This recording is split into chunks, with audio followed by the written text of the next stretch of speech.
عورتوں کے چہرے پہ داڑھی کے بال نہیں، اگر داڑھی کے بال عورت کے چہرے پہ اگ جائیں تو وہ دیکھنے میں معیوب لگتی ہے، وہ اس عورت سے وحشت ہونے لگے گی۔ شوہر اس بیوی کو طلاق دے دیتا ہے جس بیوی کے چہرے پہ داڑھی کے بال اگنے لگتے ہیں، اچھے نہیں لگتے ہیں۔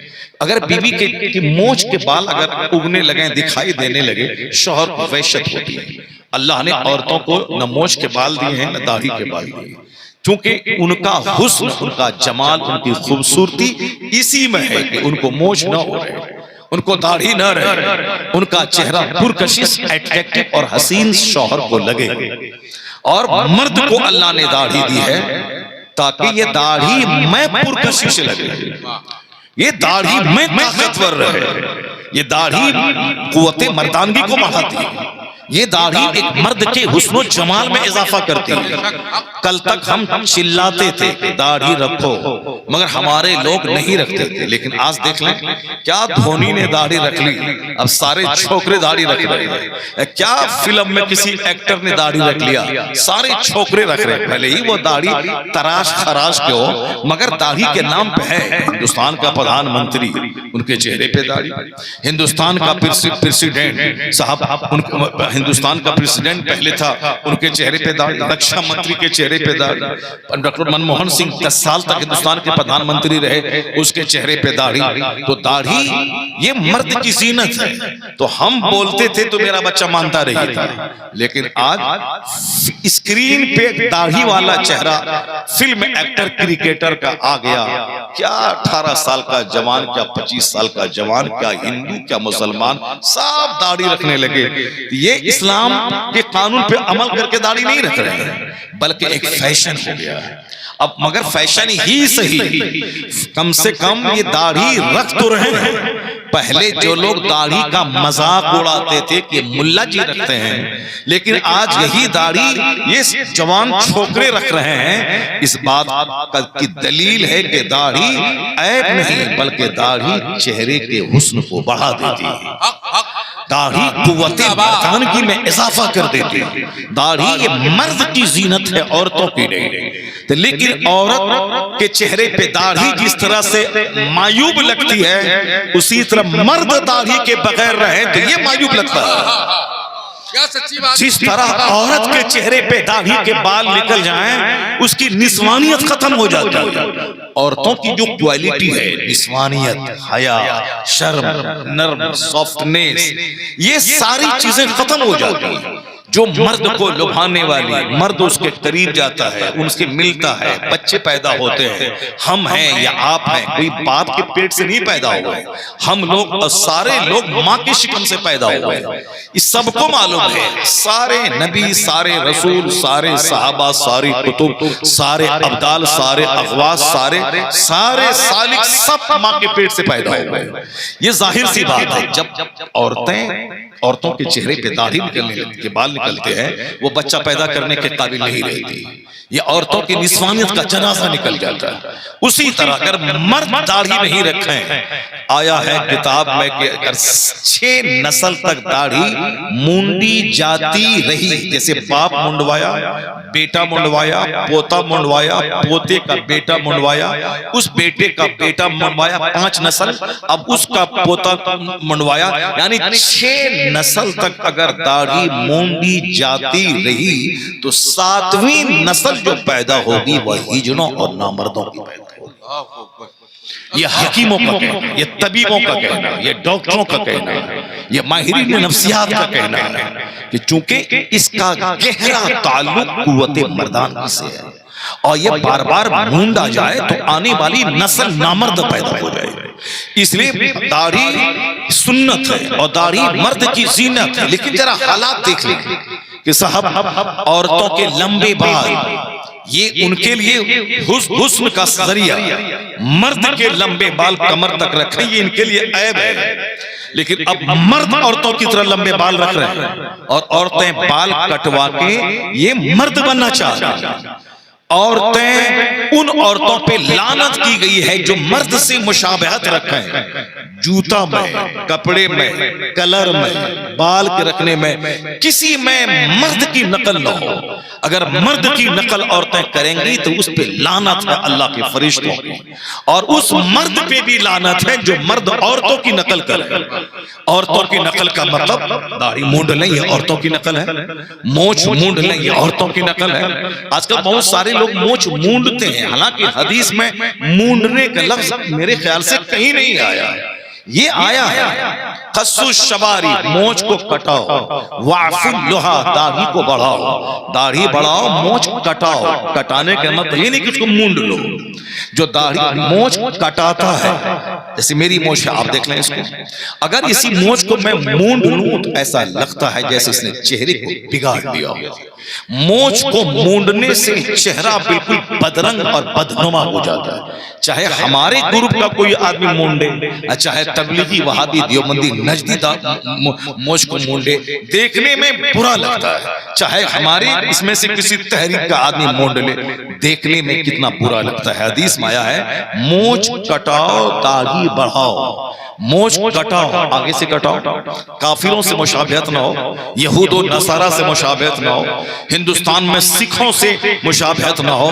مونچھ کٹاؤ، داڑھی بڑھاؤ۔ یہ اب داڑھی بڑھانے کا مطلب یہ نہیں کہ پیٹ تک بڑھا دیں تاکہ ہر کام میں دشواری ہو جائے، نہیں، بلکہ اس کی بھی ایک حد، ایک لیمیٹیشن ہے، یعنی ایک مشت تک داڑھی رہی، اس کے آگے داڑھی کے بال کاٹ لیے جائیں، اور ایک مشت کے آگے داڑھی جتنی لمبی ہوتی جائے گی عقل گھٹتی چلی جائے گی۔ اور یہ بالکل فلسفر کا کہنا ہے، حکیموں اور طبیبوں کا کہنا ہے۔ بہت سارے لوگ داڑھی بڑھاؤ کے چکر میں اتنا بڑھا دیا کہ یہاں پیٹ تک داڑھی لگایا، اور پھر اس کو کتنی پریشانی ہوتی ہوگی استنجا کرنے میں یہ تو وہی جانتا ہوگا، مگر مجبور ہے کہ اس کا مولوی بتا دیا ہے کہ داڑھی بڑھاؤ، چاہے پیر تک داڑھی چلی جائے، کٹانا نہیں ہے۔ چلو تمہارے مولوی نے مصیبت میں ڈال دیا، اور ہمارے بزرگوں نے ہمارے لیے راحت کا سامان دیا کہ داڑھی بڑھاؤ مگر یک مشت سے آگے مت بڑھاؤ، اور آگے داڑھی ایک مشت سے ہو تو اس کو کاٹ لو، ورنہ لمبی ہوتی جائے گی، عقل تمہاری گھٹتی چلی جائے گی۔ تو ایک حد ہے، داڑھی کی ایک حد ہے، مونچھ کی ایک حد ہے۔ یہ عورتوں کو اللہ نے نہیں دیا ہے، مرد کی زینت اس میں ہے۔ مونچھ رکھ کے مرد کی خوبصورتی ہے، داڑھی بڑھائے مرد کی خوبصورتی ہے۔ تو جس دن مرد داڑھی مونچھ مونڈ لیں یہ عورتوں کی طرح ہو جائیں گے، جس دن عورتیں مردوں کی طرح بال رکھیں، مردانہ جوتا پہنے، اس دن عورتوں کی کوالٹیز ختم ہو جائے گی۔ پھر کیا ہوگا؟ وہی ہوگا کہ مرد مردوں سے شادی کرنے لگیں گے، عورتیں عورتوں سے شادی کرنے لگیں گی۔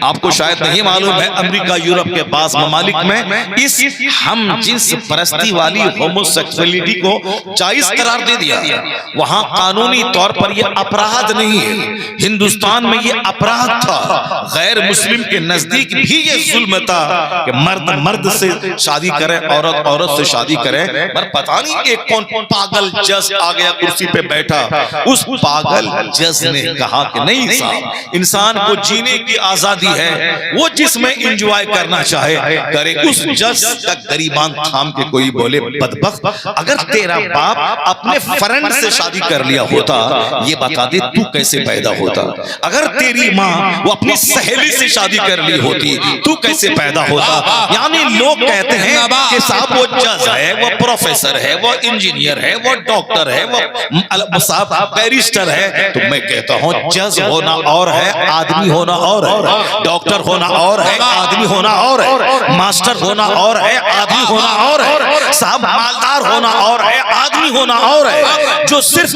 خواہشات کی غلامی کرے گا وہ مرد کی صورت میں جانور تو ہو سکتا ہے، وہ انسان کی شکل میں بندر تو ہو سکتا ہے۔ انسان بننے کے لیے خواہشات کی غلامی نہیں کرنی ہے، جج کا چہرہ نہیں دیکھنا ہے، مالداروں کو نہیں دیکھنا۔ انسان بننے کے لیے انسان کامل مصطفیٰ جانے رحمت کی پیروی ضروری ہے۔ جو مصطفیٰ کی پیروی کرے گا وہ چاہے پھوس کے گھر میں کیوں نہ رہے وہ پرفیکٹ انسان بن کے رہے گا، چاہے وہ غریب رہے تو بھی انسان رہے گا، مالدار رہے تو بھی انسان رہے گا۔ اس لیے بریلی کے تاجدار نے کہا تھا دوسروں کی پیروی کرے گا تو ممکن ہے کہ مانوتا سے نیچے گر جائے، دوسروں کا چہرہ دیکھے گا ممکن ہے کہ تو زہر کھا کے مر جائے، دوسروں کا چہرہ دیکھے گا تو سماج میں زلزلہ اور فتنہ و فساد پیدا ہوگا، اس لیے تم کسی اور کو مت دیکھ، اللہ نے تیرے لیے ماڈل مصطفیٰ کو بنا کے بھیجا ہے، حضور کو دے، اس کی پیروی کر، اور یہ بول انہیں جانا اسے مانا، نہ رکھا غیر سے کام، للہ الحمد میں دنیا سے مسلمان۔ نعرہ تکبیر، نعرہ رسالت، عظمت اسلام، پیغمبر اسلام، خواجہ کا ہندوستان۔ انسان بننے کے لیے ضروری ہے کہ انسان کامل مصطفیٰ جان رحمت صلی اللہ علیہ وسلم کی پیروی کی جائے، آقا علیہ السلام کی حیات طیبہ کا مطالعہ کیا جائے، ورنہ جز کی صورت میں جانور لوگ کرسی پہ بیٹھے رہتے ہیں۔ کیسے اس نے کہہ دیا کہ مرد مرد سے شادی کر سکتا ہے؟ کیسے کہہ دیا مرد مرد سے شادی کرے گا؟ بچہ کیسے پیدا ہوگا؟ ہم اور آپ کیسے پیدا ہوگا؟ دنیا کیسے چلے گی؟ صرف انجوائے کرنا مقصد نہیں شادی کرنے کا کہ انجوائے کرے، نہیں، شادی کا مقصد ہے توالد و تناسل۔ شادی کا مقصد ہے کہ آنے والی نسلوں کا سلسلہ جاری رہے، کہ جیسے ہمارے باپ اپنے باپ سے پیدا، اپنی ماں سے پیدا ہوا، میرا باپ وہ اپنی ماں سے پیدا ہوا، میں اپنی ماں سے پیدا ہوا، میرا بچہ اپنی ماں سے پیدا ہو، یعنی اولاد رہے جس سے کہ دنیا کا نظام قائم رہ سکے۔ اور اگر مرد مرد سے شادی کرنے لگے تو یہ سب ایک اینٹی نیچرل کام جو دنیا میں آنے والی انسانی آبادی کا خاتمہ کر دے۔ کیسے ہیں وہ لوگ جو کہتے ہیں دولت کماؤ، پیسہ کماؤ، صاحب گاڑی خریدو، فارچونر خریدو، بی ایم ڈبلیو خریدو، چاہے کردار جانوروں کی طرح ہو، تو بی ایم ڈبلیو کار میں اگر تو بیٹھے گا تو کار خوبصورت ہے، لیکن بیٹھنے والا کوئی گدھا اس میں بیٹھ جائے تو وہ تھوڑی خوبصورت ہو جائے۔ جیسے میں نے چشمہ پہن لیا 10,000 روپے کا، ارے تو چشمہ اچھا ہے، میں اچھا کب بنوں گا؟ میں نے گھڑی خرید لی 5 لاکھ روپے کی راڈو گھڑی، تو گھڑی اچھی ہے مگر تم اچھا کب بنے گا؟ ایک کالا آدمی 10 لاکھ کی گھڑی پہن لے وہ گورا نہیں ہو جائے گا، ایک صاحب بد اخلاق آدمی وہ 10 لاکھ کا جوتا پہن لے وہ سماج کا پرفیکٹ انسان نہیں بن جائے گا۔ تو آج کل لوگ کپڑے کا مقابلہ ہے، گاڑی کا مقابلہ ہے، مکان کا مقابلہ ہے، زمین کا مقابلہ ہے، مال کا مقابلہ ہے، صاحب گرینائٹ کا مقابلہ ہے، البیسٹر گرینائٹ ماربل کا مقابلہ ہے، گرینائٹ کا مقابلہ ہے، ٹائلز کا مقابلہ ہے، مگر آدمیت کا کوئی مقابلہ نہیں کرنا چاہتا کہ وہ 5 وقت کا نمازی ہے، میں 6 وقت کا نمازی بن جاؤں، میں تہجد پڑھوں، میں اشراق پڑھوں، میں چاش پڑھوں، وہ 1 لاکھ خیرات کرتا میں 2 لاکھ خیرات کروں، وہ 1 حج کیا ہے میں 5 حج کر لوں، وہ 10 عمرہ کیا ہے میں 20 عمرہ کر لوں، وہ 100 کمبل بانٹا ہے میں 500 کمبل غریبوں میں بانٹ دوں، انہوں نے 5 بچیوں کی شادی کروائی ہے میں 10 بچوں کی شادی کروا دوں، انہوں نے 10 غریبوں کا بوجھ اٹھایا میں 50 غریبوں کا بوجھ اٹھا لوں۔ مقابلہ کیریکٹر کا، مقابلہ کردار کا بند ہے، مقابلہ ہے ماربل کا، مقابلہ ہے پتھر کا، مقابلہ ہے مول کا، مقابلہ ہے مکان کا، مقابلہ ہے زمین کا، مقابلہ ہے اچھے کپڑے کا، مقابلہ ہے شوز کا، مقابلہ ہے اسپیکٹیکلز کا، مقابلہ ہے واچ کا۔ اس لیے آدمیت مر گئی، انسان ڈھونڈنے سے نہیں ملتا ہے، سماج جوکروں سے بھر گیا، سماج زانیوں سے بھر گیا، سماج شرابیوں سے بھر گیا، سماج سود خوروں سے بھر گیا، یعنی اس کو مکان دکان چاہیے، چاہے جانور بن کے ہو، سود کھا کے ہو، زنا کر کے ہو، اپنی بیٹی کی آبرو لوٹا کے ہو، چاہے اپنے بھائی کو ذبح کر کے ہو، چاہے اپنے باپ کو مار کے LIC کی رقم لے کے ہو، یعنی جیسے بھی ہو صرف مکان دکان گاڑی چاہیے۔ اس لیے سماج جانوروں سے بھر گیا، چوروں سے بھر گیا، لچوں سے بھر گیا، لپنڈوں سے بھر گیا، حرام خوروں سے بھر گیا، قاتلوں سے بھر گیا، زانیوں سے بھر گیا۔ تو اب سماج اگر چاہتا ہے کہ سماج نمازی سے بھر جائے، سماج نیک لوگوں سے بھر جائے، سماج شریفوں سے بھر جائے، تو پھر یہ ٹرینڈ بدلنا ہوگا، یہ رجحان بدلنا ہوگا، یہ مینٹیلیٹی بدلنی ہوگی۔ مکان کا مقابلہ چھوڑنا ہوگا، زمین کا مقابلہ چھوڑنا ہوگا، کپڑے کا مقابلہ چھوڑنا ہوگا، کیریکٹر کا مقابلہ کرنا ہوگا، تقویٰ کا مقابلہ کرنا ہوگا۔ جس دن کردار کی وجہ سے سماج کے لوگوں کو سمان دیا جائے گا تو ہر آدمی کردار کو اونچا کرنا چاہے گا، اور جب تک ہم نے مالداروں کو دولت دے کے عزت دیں گے تو لوگ چوری ڈکیتی کر کے مالدار بننا چاہے گا۔ اس لیے آج کا جلسہ آواز دے رہا ہے کہ نیکوں کو سمان دے، شریفوں کو عزت دے، متقی کو پروان چڑھائے، اور جب نیکوں کو سمان ملے گا تو نیکوں کی تعداد میں اضافہ ہوتا چلا جائے۔ نعرہ تکبیر، نعرہ رسالت، مذہب اسلام، پیغمبر اسلام۔